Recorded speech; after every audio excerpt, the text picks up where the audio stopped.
Hi folks, welcome back to Mother Udder. We are here to answer a challenge by Bumblin Acres, friends of ours that we met at the HOA. And in this challenge we have 10 questions about homesteading. The first question is, what got you into homesteading? She did. I was a all but city boy, and ran across her in southern Arizona. She mentioned that she grew up on a homestead at one point, and I really can't tell her no. So it's extremely hard. And so here we are. I'm actually enjoying it though. You can't be a city boy if you grew up in Seward, Alaska. Not entirely. I was a couple of miles out in the woods, yeah. What about you? My mother and my father. When I was little, I lived on a homestead in Oklahoma for a little while. And after that, my mother always had a garden, sometimes some chickens. And I always dreamed of getting back to the homesteading life and raising children out in the woods or out in the countryside somewhere. And this has been my lifelong dream. Thanks. Thank you for making my dream come true. You're welcome. And for you? We did, yes. The second question is, what is something you want to add to your homestead in 2020? A house and a tree fort. We'll agree on the house. I agree on the house. You'll You're in have to charge. work on the tree board. Yep. I'll give you a hand. We'll give you a hand. I'd like quail, actually. Talked with Homestead Evolution over at the HOA and realized how nice quail are. So that's something I want to get into. You couldn't take my word for it. No, I had to physically see the quail. You could talk a great talk. You almost had me convinced, but then I actually saw the quail. So Mom had me come listen a long time ago. He's wanted quail for a while. okay. Yeah. Well, I would like to get some rabbits. We had rabbits before. I'd also like to get our licenses and certificates done so that we could be NPIP certified. And I'd like to get licensed as poultry handlers and also get our permits for egg handler. Question number 3 is what is the most difficult lesson that you have learned from homesteading? Let's see. I would have to say learning that the level of animal mortality on the farm does not come from predation. I assumed, there'll be wild animals. They'll take a couple here and a couple there. There are so many diseases out there that every time I turned around within the first year or so, I was having to learn how to treat an animal. It taught me a lot, but it was just such a hard lesson to learn and to get over that idea. There are a lot of illnesses and other causes of mortality on the farm. Sheep are so hard. It's like they have a death wish. So difficult. Depending on the breed of sheep, of course, but yeah, The sheep that we had. The sheep that we had were very difficult to keep alive. Yep. For me, it was patience.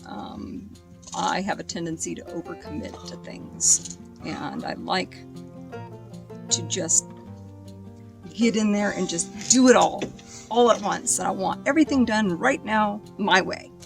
And it's really hard to not just jump in with everything you got and get it all now.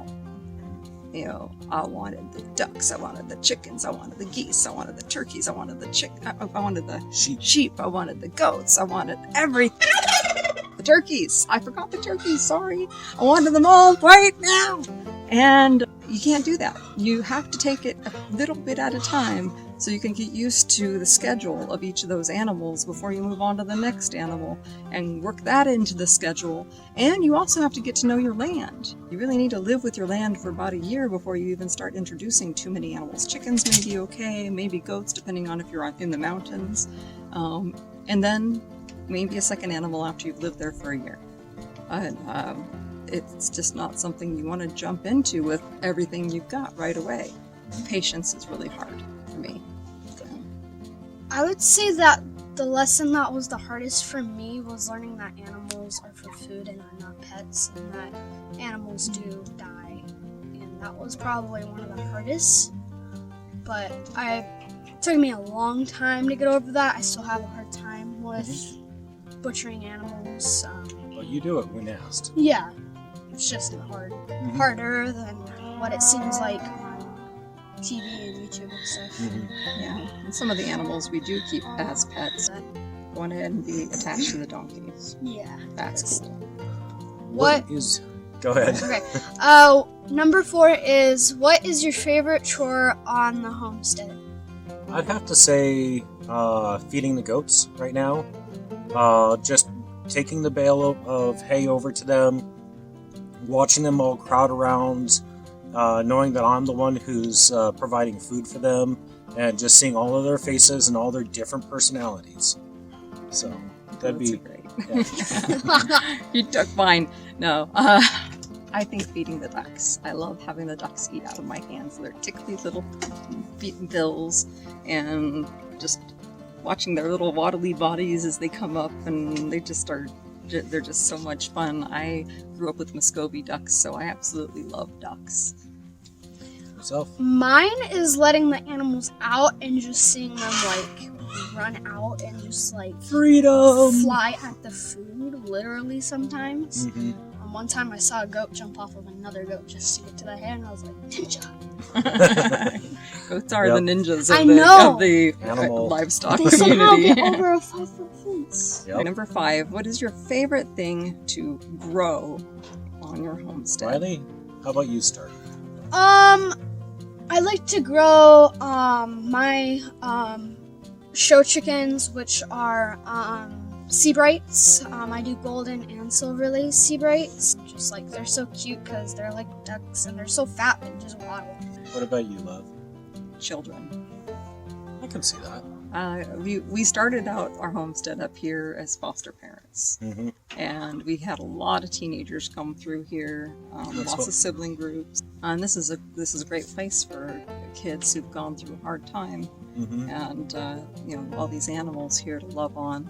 It was amazing to see the transformation, even in just the few weeks that they would sometimes be here, and they would leave here with a little bit more hope.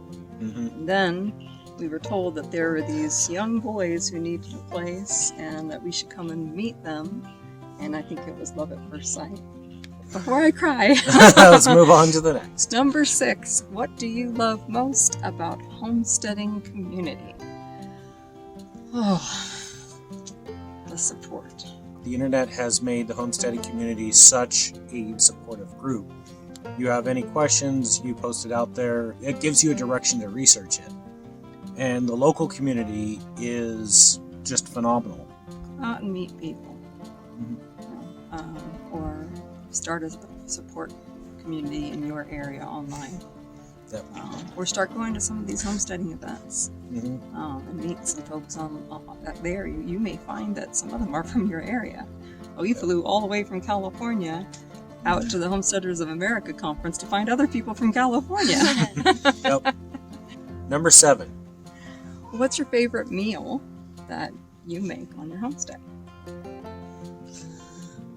Ooh, start here. For me, I have like 18 things, but the one that I think was the best from the homestead was probably the goat tacos. Goat Goat tacos. The best, yeah. I like goat tacos. Can't wait until we have more. Let's see, for me, that is a hard one. I love everything with Swiss chard in it, so anything with Swiss chard, but my favorite was actually making our own cheese. And that was we Goat made cheese. the goat cottage cheese. cheese. And the one that I liked Farmers. the best was when we made our own spinach curry that was good. with the cheese in The it. fried The cheese. goat the cheese. fried goat Oh, that was cheese. the That best. was really good. And that was just amazing. And then we put different kinds of vegetables in it later. We made the vegetable curry with the fried goat cheese. I could go for some of that right now. The garlic and lavender cheese. That was some of the yes. The garlic and best. lavender and the garlic and rosemary cheese. Yeah, that was good really too. good. I was gonna say the rosemary and thyme was my favorite. Oh, The yeah, cheese, I the remember farmer that one. cheese. The farmer cheese. Yep. Yeah. I miss making cheese. We'll get it. We'll get to it. Number 8. What You e- didn't say what your favorite meal was. I was talking about the cheese. Oh, the cheese too. Okay, Yes. all right. What is your favorite holiday? I think Thanksgiving. Thanksgiving's my favorite because these guys moved in with us just a couple days before Thanksgiving, so it's kind of also like our anniversary. We our got family you there. anniversary. And then we adopted them not a week after Thanksgiving, Yeah. 2 years later. Yeah, It's our lucky day. Yep. Thanksgiving's the lucky. Our lucky holiday. Number 9, is your homestead where you want to stay permanently? For now, I'd say yeah. We're not planning on leaving anytime soon. I mean, we're rebuilding after the Yeah, fire. we're rebuilding the house. We're rebuilding all the outbuildings, putting in more fields, putting in probably expanding the garden, fencing in the whole property. fencing in the whole property. So After all of that, I don't think we're planning on going anywhere anytime No. soon. we'll be here, and you guys will be along for the ride. What about you? too. Well, yeah, I was about to say, I'm staying here. You guys can leave, but I'm staying here. There we go. I like to climb the trees, and there's a lot of room to like play frisbee and stuff. It's just too much to miss out on. Like I can't leave. Number 10, what other channels do you enjoy watching? There are so many different channels that are really good out there.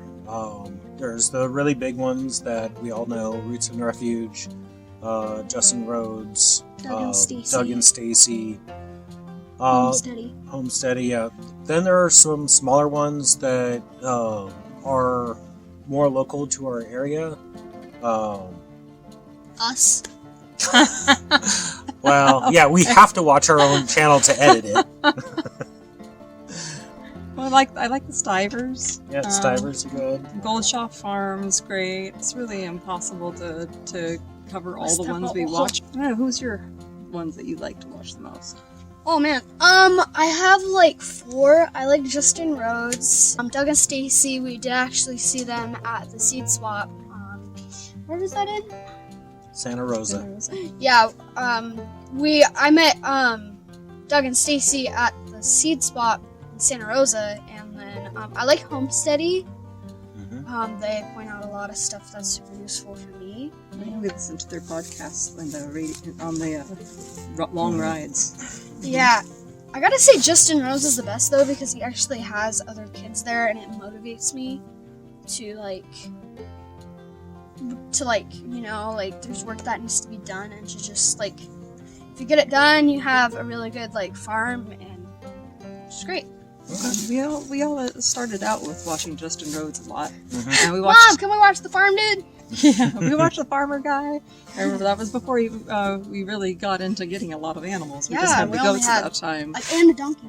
and A donkeys. single donkey. We had yeah. we had goats and a donkey, and then the Fit Farmer. We Mhm. watched the Fit Farmer a yeah. lot Yeah. because he has kids, and Yep. and then we got to meet him, Mhm. and that was really cool. And now we're friends.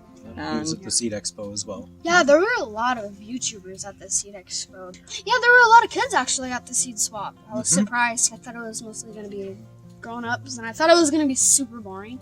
But it was actually very interesting. I actually ended up going to a shop, one of the Workshops. So that's the end of the 10 questions, but we're supposed to challenge 2 other channels. So we are going to challenge Independence Acres Homestead And Garden City Homestead. to do these 10 questions too.